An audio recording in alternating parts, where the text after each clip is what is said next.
Elon Musk has pulled it off. Twitter is within his grasp, accounts are coming back, and the whole left is shaken based on the fact that this man has secured the deal and purchased what they previously said was a private company that could totally do whatever it wants. The left is freaking out, they're smearing him as racist, they're crying about it every which way. We're gonna go over all of it right here on this channel on theinternet.com, but first, we're gonna throw it over to a sponsor. Before we get into this gold, we gotta talk about Noble Gold Transition. With all the crazy things going on in the world right now, it's no wonder you're worried about your future. Nobody knows what's going to happen, and again, that creates panic. This is why you need to hedge against disaster and bet on the certainty of precious metal. Precious metals have been proven to be a hedge against inflation and financial turmoil, and this month, Noble Gold is offering, if you sign up for a qualified IRA, an American Virtue 3-ounce silver coin if you sign up for that qualifying IRA. You guys know what to do. Call them at 877-646-5347 or visit noblegoldinvestments.com. As many of you well know from my stunning, beautiful, educational, informative, entertaining, and downright charming video before, Elon Musk announced his intention to buy Twitter. Well, at this moment, I am happy to report to you guys out there on theinternet.com that Twitter has accepted this offer, and really they didn't have a choice in doing so. When you're a publicly traded company and you receive an offer that's this good, 38% above what the stock was trading for before Elon announced his intent to buy it, you gotta take it, or you gotta come up with some really good reasons why you're not gonna be able to take it. The deal's for about $45 billion, somewhere there's about. Elon secured financing, it's pretty much a done deal, and a lot of people are reporting that their follower accounts are going up, that their accounts that were once banned are being returned to them, and I couldn't be happier. But if I was able of being happier, the left's reaction to this would make me overjoyed. Because holy crap, are they upset that their favorite toy has been taken away from them. They actually sent out Barack Obama, the big guns himself, to talk about how we need censorship and how his push for authoritarian-like censorship is totally not in contradiction with him being basically a First Amendment absolutist, basically. Indeed, one of the biggest reasons for democracy's weakening is the profound change that's taken place in how we communicate and consume information. Now, let me start off by saying I am not a Luddite. Although it is true that sometimes I have to ask my daughters how to work basic functions on my phone.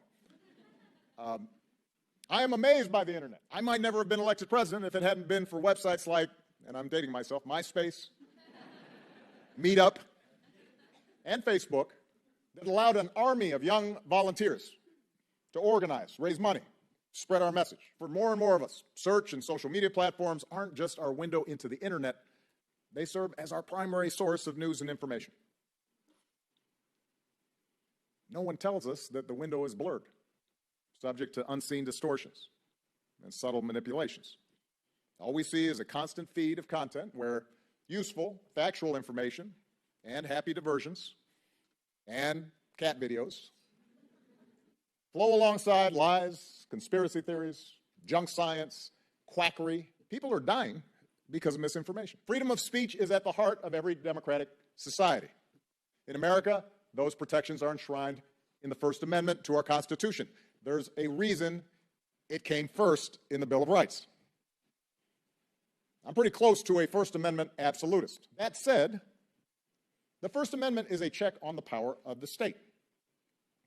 It doesn't apply to private companies like Facebook or Twitter, any more than it applies to editorial decisions made by the New York Times or Fox News.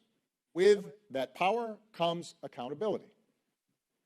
And in democracies like ours, at least, the need for some democratic oversight. Now, what's great about that is that Barack Obama gives away the game in that speech when he talks about how he used social media, and probably without social media, a less regulated form of social media, he likely would not have won the Democratic primary and thus would have never been president of the United States. And in that instance, social media is good because social media helped him. But then he realized that social media could help Republicans. This is what the left realized, and this is why they push for censorship. So what Barack Obama says is that he's in favor of free speech. He's in favor of a free and open internet, as long as that free speech, quote unquote, and as long as that free and open internet, quote unquote, leads to the election of Democrats. As soon as it leads to Republicans, then he's for the censorship, because misinformation and disinformation. Aren't you scared of the misinformation and disinformation? Barack Obama, who's supposedly definitely a credible free speech absolutist, is really telling you that we got to make an exemption for misinformation, disinformation, and anything contrary to the Democratic Party, but we're not going to say that part out loud, except Barack Obama basically said it out loud. Talking to people at these companies, I believe they are sincere in trying to limit content that engages in hate speech, encourages violence, or poses a threat to public safety. But I also think decisions like this shouldn't be left solely to private interests. These decisions affect all of us. And just like every other industry that has a big impact in our society, that means these big platforms need to be subject to some level of public oversight and regulation. Now, despite the fact that Barack Obama totally explained in reasonable and not authoritarian-like ways how censorship is actually really good and is actually good for the First Amendment, and the Obama administration never violated anybody's individual rights during their time in office. It's not like they were using the Espionage Act on journalists, wiretapping the AP, or anything like that. Elon Musk, undeterred, went through with the purchase, and everybody has been celebrating online. And by everybody, I mean everyone except for the left wing, who have been nonstop crying about this, because that's who they are and that's who they've always been, people who cannot help to maintain power without the aid of powerful institutions and censorship. A perfect example of this is Sean King, who went out of his way to say that he was going to get off Twitter himself, deactivated his account, and was back within an hour, talking about how he reached out to Apple and Google, and they told him that if Elon Musk doesn't ban speech that Sean King doesn't like, then they will likely remove him from the App Store. So Sean King, Mr. Advocate for the helpless, Mr. Fighting Against the Machine, went to the things that control all of the apps in this country and have near a worldwide monopoly, and got them to help him with Elon Musk possibly allowing mean speech, which just goes to show you that no matter what, you can be the literal richest African American in human history like Elon Musk is, and the white man will always step up to bring you down. Shame on you, Sean King. Shame on your hating on the African Americans. Your white privilege is showing, and it's disgusting in every possible way. But of course, that wasn't the end of it. The Young Turks, one of our favorite channels to make fun of, made multiple videos crying about Elon Musk taking over Twitter, talking about how he's supposedly a hypocrite because he blocked this stupid organization on Twitter, and that therefore means he's not a favor of freedom of speech. But it does show that one of his latest tweets has not aged well. Public Citizen tweeted this, a screenshot of Elon Musk blocking them. FYI, we're blocked by Elon Musk. So much for being committed to free speech. And I just want to remind you all of what Elon Musk tweeted just yesterday. I hope that even my worst critics remain on Twitter, because that is what free speech means.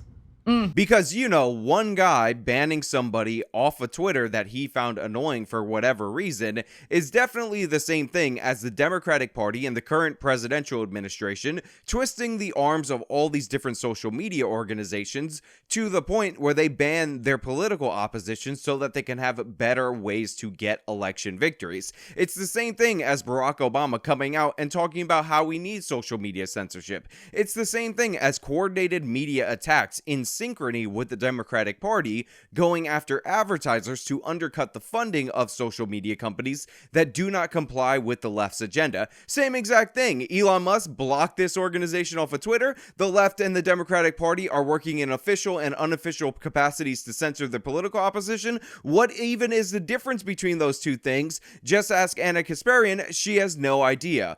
On top of that, one of the things that I found absolutely hilarious about the series of videos that the Young Turks put out about Elon Musk buying Twitter and about how sad and angry and just strangely off-put by the idea of people being able to express their political opinions they are, is that Anna at some point said, "It's only Twitter." Man, I have a lot I want to say, but like, let's just have a second of reality for a second. It's just Twitter.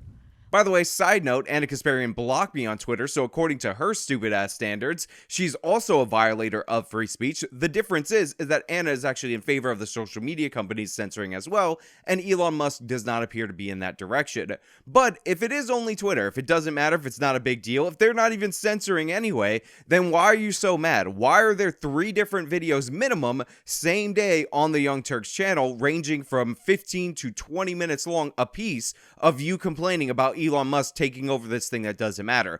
Obviously, it's because it does matter. Obviously, it's because it bothers you. Obviously, it's because you know that your power rests solely on the ability for you to restrict your opposition, and you are terrified by the notion that Elon Musk might actually take the thumb off the scale, because without that assistance, without that welfare from the government, without that welfare from these private corporations working in tandem with the government power of the Democratic Party, your ideas would have no chance in the free market of ideas. Let us not forget that the Young Turks has been propped up by all these social media companies. YouTube selected them at one point to be the representative news agency for the company. They let them do the show when the Young Turks didn't have the studio at YouTube Studios for almost a year. They've done all that on behalf of the Young Turks. Twitter has also assisted the Young Turks. Notice how you get a job over there and you get verified on Twitter. That's how they roll. And the Young Turks are really upset about them losing their position of privilege at this company in tandem with their favorite political party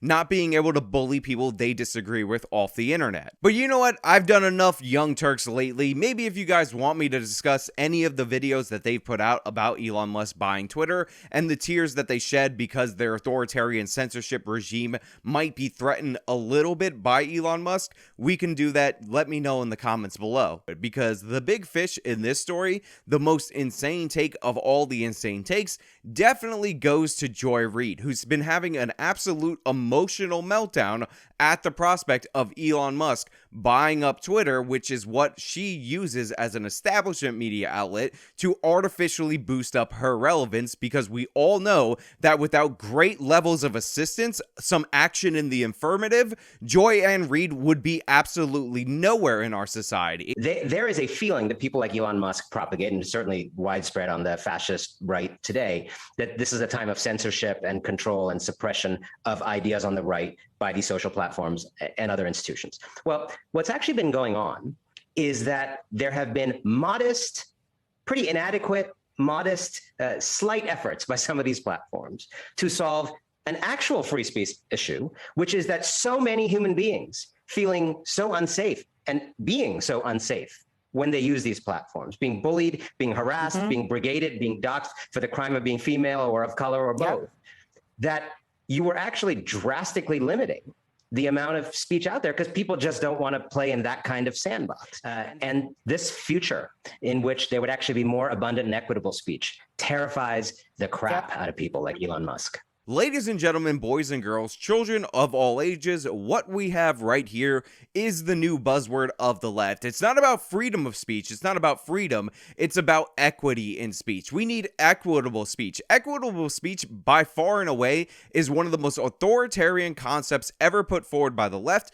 but this is the new thing that they're all going to be pushing going forward. Mark my words. We need equity in speech. We need to level out everybody's ability to speak so that way nobody has more influence over other people. It's actually ridiculous that somebody who's this racist, this much of a communist scumbag, is given a show on primetime NBC, despite the fact that her views are insane and she's a complete and utter buffoon. If you want to have equitable speech rights, go to North Korea. Everybody in North Korea has the same freedom of speech rights to speak out against the regime, and of course, that means absolutely none. These are the same people who told us repeatedly that Twitter wasn't really doing anything in terms of content moderation. They weren't really censoring, they weren't really stifling speech, and even if they were, even if they chose to not let somebody on their platform, even if they chose to ban somebody based on their political beliefs, it turns out they're a private company. They can do whatever they want. Now that Elon Musk is actually buying the company, he's actually going to take it from a publicly traded company to a private company.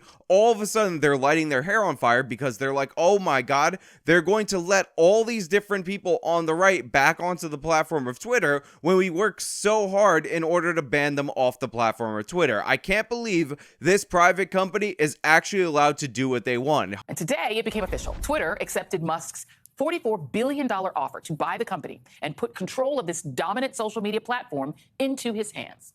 It is not enough for the richest man in the world to try to replace agencies like NASA and send people to near space. He also wants to control what he calls the town square. Twitter has become kind of the de facto town square. It's just really important that people have both the reality and the perception that they are able to speak freely within the bounds of the law. Now Elon Musk will own the town square. Elon Musk just bought the town square. Now, I don't know if you guys know this, but Twitter could actually ban people from their website based on the whims of the people who work at Twitter without any explanation. Wait a minute, that's what they were doing all along. The irony, the absolute hypocrisy, the audacity of these people to make these claims now, when, by the way, that's the whole reason why Elon Musk, at least publicly, what he's saying is actually going to buy the company, is just unbelievable, yet we are seeing it unfold in real time. But Joy Reid didn't stop there. Joy Reid, I don't know if you know this, is not only a crappy MSNBC host, she's not only a very public racist and an absolute embarrassment on every possible intellectual level, but she's also a world-class TikToker. So let's watch her TikTok of her complaining about Elon Musk buying Twitter and about how he's not in favor of free speech. Elon Musk is now individually and personally attacking people who work for the company that he wants to buy and that he apparently intends to buy, to the point where the former CEO of that company, this guy down here, said, "What's going on? You're making an executive at the company you just bought the target of harassment and threats." Because that's what's happening. Every person that Elon Musk is targeting on social media is now getting harassed and threatened and attacked on Twitter. So Joy Reid now in this TikTok video, which by the way has all the energy of the youthful TikTokers that you're aware of, is talking about how Elon Musk retweeted this meme about Tim Pool, the head of trust and safety at Twitter, on the Joe Rogan podcast, and how they would go into this circular logic because what Twitter was doing was censoring all the time. And Joy Reid's like, I can't believe Elon Musk is attacking an employee of the company. Well, if Elon Musk gets a hold of the company, this is one of the first people that needs to have her ass thrown out the door, because her explanations for why she's censoring people don't make any sense. Because in reality, throughout that whole podcast, she's not trying to explain anything. She's trying to deflect criticism away from the company while maintaining her ability to censor with impunity. You can't have this person on board if your mission is to follow the laws of the United States of America and have free speech on your platform. He's also showing his free speech absolutist credentials right here by blocking Public Citizen. Free speech. Woo. It's like the left just gets all their talking points from the same source. Just like Anna Kasparian in the Young Turks video, just like in 18 million other places, they're talking about how Elon Musk blocked Public Citizen. Elon Musk is trying to show his free speech credentials by saying he doesn't want to have a platform that bans anybody by using a function that every individual account is capable of using. And you know for a fact, Joy Reid has used more than anybody on planet Earth, because this is somebody who can't face a single ounce of criticism. Yeah. Elon Musk blocking Public Citizen, well, that just proves he's not in favor of free speech. You see, I mean, again, we want the government to twist the arms of the social media companies to censor our political opposition, and that's like the same as Elon Musk blocking Public Citizen. I'm Joy Reid. I'm a primetime host on MSNBC. While also taking his cues from one of Twitter's OG super trolls, somebody who can marshal swarms of far right-wing users, bots, and the like to just swarm attack anyone that he wants. This guy, who now is being amplified by this guy. Why would you do that if you want the platform to be something other than toxic and repugnant and essentially a hate speech wonderland? Why would you want that? Joy, first of all, you're toxic and repugnant. It needs to be said. Sorry, not sorry for saying it. And hate speech is, in fact, protected free speech. In fact, the crap that you label hate speech should be the most protected speech, because the First Amendment free speech principles don't exist so we could talk about the weather. They exist so controversial ideas do not meet the boot of authoritarian thugs like yourself. What's pretty clear is that he seems to want that, right? Ever since this announcement that he's buying Twitter, Elon Musk has been spending a lot of time trolling people on Twitter, including people who work at Twitter or lawyers for Twitter. And the minute it happens, they get immediately swarmed by rancid right-wing Twitter trolls. That apparently is what he means by free speech. That is what the right means by free speech, the freedom to troll, to attack, and the idea in their mind that you have to take that abuse, that you are required to take that abuse, because if you don't take their abuse, it's not free speech. I'm going to leave it to this person here who said, not saying the guy encourages online terrorism, hate speech, and misogyny, but I've never seen him lift a finger to discourage it. My impression is that he rather enjoys it.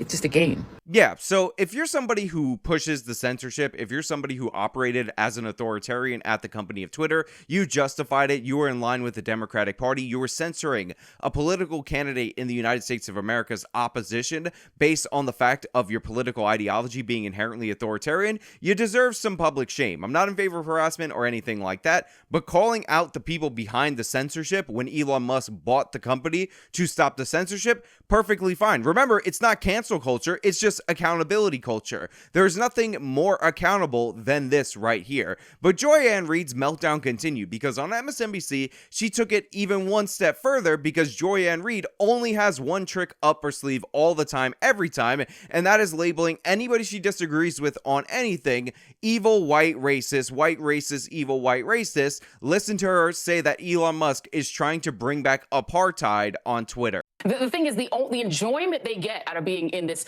town square is being able to harass people, being able to attack people. There was a time when people had the double hashtags around their names because they were Jewish, and right-wingers were saying, get in the oven anytime you made any benign comment on Twitter. They attacked women. The misogyny was crazy on Twitter for a while. Elon Musk, I guess he misses the old South Africa in the 80s. He wants that back. Just remember that people like Joy-Ann Reid, wealthy, elite people who don't like to be criticized by the plebs in any way, shape, or form, were the people that Twitter was censoring on behalf of. These were the people that were advising Twitter on their victimization on social media. These were the people who demanded that Twitter, the company, do something against their trolls, rather than using the easily accessible mute and or block button, which would have solved their problems for them and allowed them to create a bubble. People so sensitive, people so ridiculous, people so hysterical that they compare allowing free speech on one social media company, which by the way might get nuked by Apple and Twitter, just like Parler and all these other companies that tried to do that,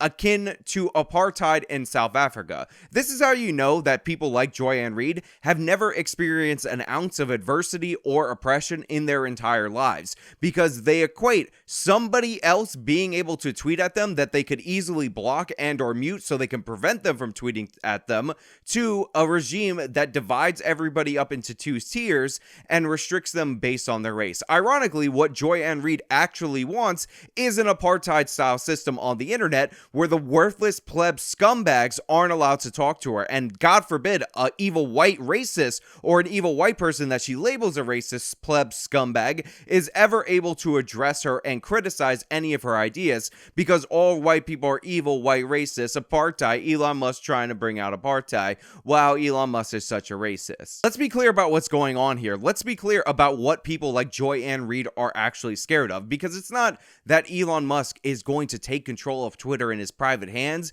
and he's going to put his thumb on the scale. He's going to ban people without explanation. They are afraid of Elon Musk not doing that. What scares them is the actual restoration of free speech, because they know in an open forum there is no way any of their race hustling ideas would go a second without being exposed. They know in an open forum they have no chance. They know without the heavy hand of government and all these corporations on their side, nobody would be in favor of their ridiculous, absurd, racist ideas, and everybody would be shooting them down every single day, and they'd lose their elite privilege status. That's what Joy-Ann Reid is all about. She wants to maintain her elite status over you, the plebs. Make no mistake about it, it's what the Young Turks want. It's what all of these lefties want. That's why this whole time they were denying it or saying private company could do whatever they want. Then Elon buys the private company and they're like, oh my god, what if he shadow bans people? I can't believe that these people, one guy, wow, with 2,000 other shareholders, are going to have the ability to control Twitter's speech policy, which could actually impact elections.